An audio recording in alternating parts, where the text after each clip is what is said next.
भक्तों,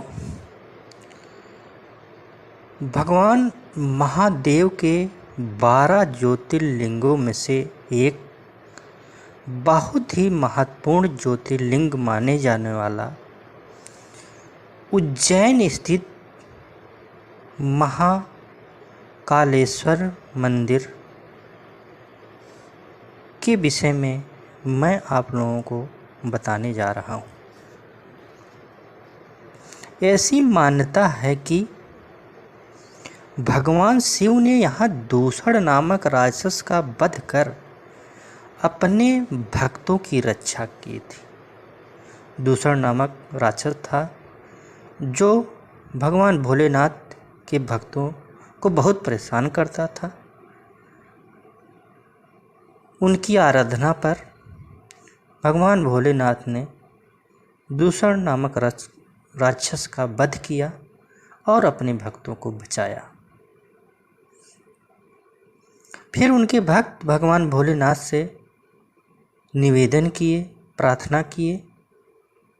उनकी प्रार्थना को सुन करके भगवान भोलेनाथ वहाँ पे विराजमान हुए। महाकालेश्वर मंदिर बहुत ही भव्य बना हुआ है। इसका शिखर आसमान में चढ़ता है।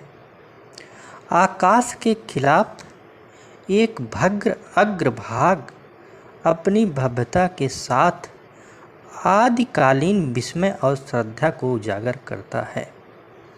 महाकाल शहर और उसके लोगों के जीवन पर हावी है। यहाँ तक कि आधुनिक व्यस्तताओं के व्यस्त दिनचर्या के बीच भी और पिछली परंपराओं के साथ एक अटूट लिंक प्रदान करता है। अर्थात भगवान भोलेनाथ का यह महाकालेश्वर मंदिर, महाकालेश्वर ज्योतिर्लिंग बहुत ही भव्य दिखाई पड़ता है। बहुत ही भव्य एवं बहुत ही रुचिकर, बहुत ही आनंददायी लगता है। दरअसल भक्तों, महाकाल का शिवलिंग तब प्रकट हुआ था जब एक राक्षस को मारना था।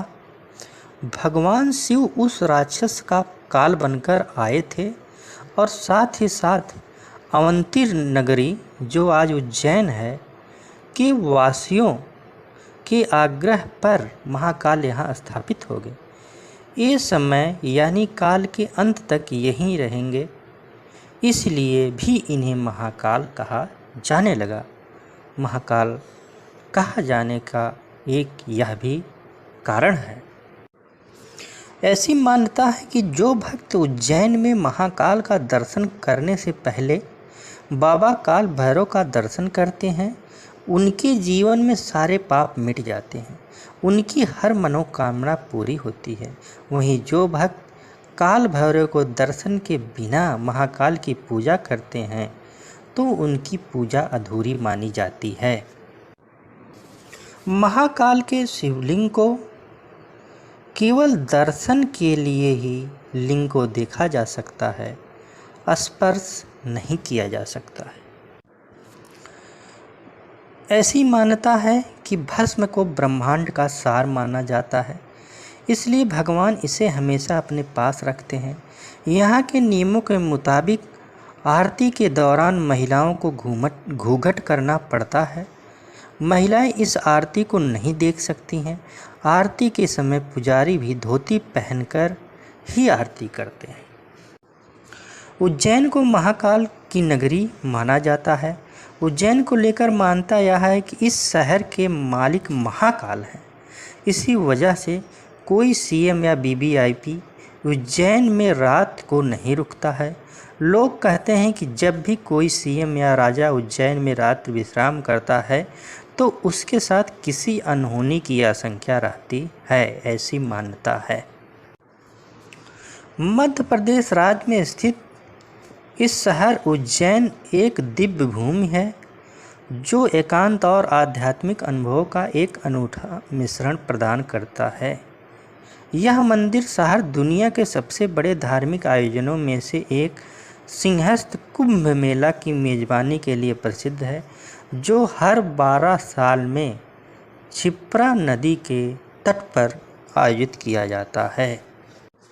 चूँकि यह माना जाता है कि यह शिवलिंग स्वयंभू लिंग है, इसलिए यह स्वयं ही शक्ति प्राप्त करता है। इसे अन्य लिंगों और मूर्तियों प्रतिमाओं की तरह शक्ति के लिए मंत्र शक्ति की आवश्यकता नहीं है। यह एकमात्र ज्योतिर्लिंग है जिसका मुख दक्षिण की ओर है। दक्षिण मुखी अन्य सभी ज्योतिर्लिंगों का मुख पूर्व दिशा की ओर है। यह ज्योतिर्लिंग की खासियत यह है कि यह स्वयंभू लिंग माना जाता है, यानी कि अपने आप धरती से प्रकट हुआ शिवलिंग माना जाता है। और एक विशेषता यह भी है कि यह शिवलिंग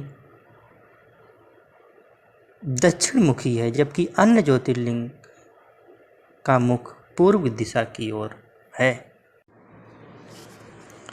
महाकालेश्वर मंदिर की एक विशेषता ये भी है कि भस्म आरती के दौरान महाकाल मंदिर के गर्भगृह में अब पुरुषों के लिए धोती 16 और महिलाओं के लिए साड़ी पहनना अनिवार्य होगा। ऐसे में बिना साड़ी और धोती कुर्ता के अन्य परिधानों में प्रवेश पर प्रतिबंध लगा दिया गया है। अब प्रश्न ये उठता है कि महाकालेश्वर मंदिर में भगवान भोलेनाथ को कैसे प्रसन्न करें, जो बहुत ज़रूरी है और सभी भक्त के मन में यह प्रश्न उठता है। भक्तों, शिव आराधना सोमवार की सुबह ब्रह्म मुहूर्त में उठकर पहले स्वयं स्नान करें, फिर भगवान शिव को स्नान कराएं। सच्चे मन से भगवान भोलेनाथ का मंत्र जाप करें। सच्चे मन से भगवान भोलेनाथ को जो भी आपके पास हो, जो भी आप भगवान भोलेनाथ को अर्पित करने के लिए लाए हों, भोलेनाथ की पसंद की चीज़ें आप सच्चे मन से निष्कपट निश्चल हृदय से उनको अर्पण करें। आपका मन साफ हो, आपका मन पवित्र हो, आपके मन में छल कपट ना, राग द्वेष ना हो। अगर आप भगवान भोलेनाथ को सच्चे मन से जो भी लाए हैं, चढ़ा रहे हैं, तो ऐसी मानता है कि भगवान भोलेनाथ उसे अवश्य ग्रहण करते हैं, क्योंकि भगवान भोलेनाथ ऐसे देवता हैं कि जहाँ पे आपका छल कपट प्रपंच नहीं चलता, केवल चलता है तो आपका शुद्ध विचार, निश्चल मन, आपकी सच्ची भक्ति को हुई भगवान भोलेनाथ स्वीकार करते हैं। हर हर महादेव।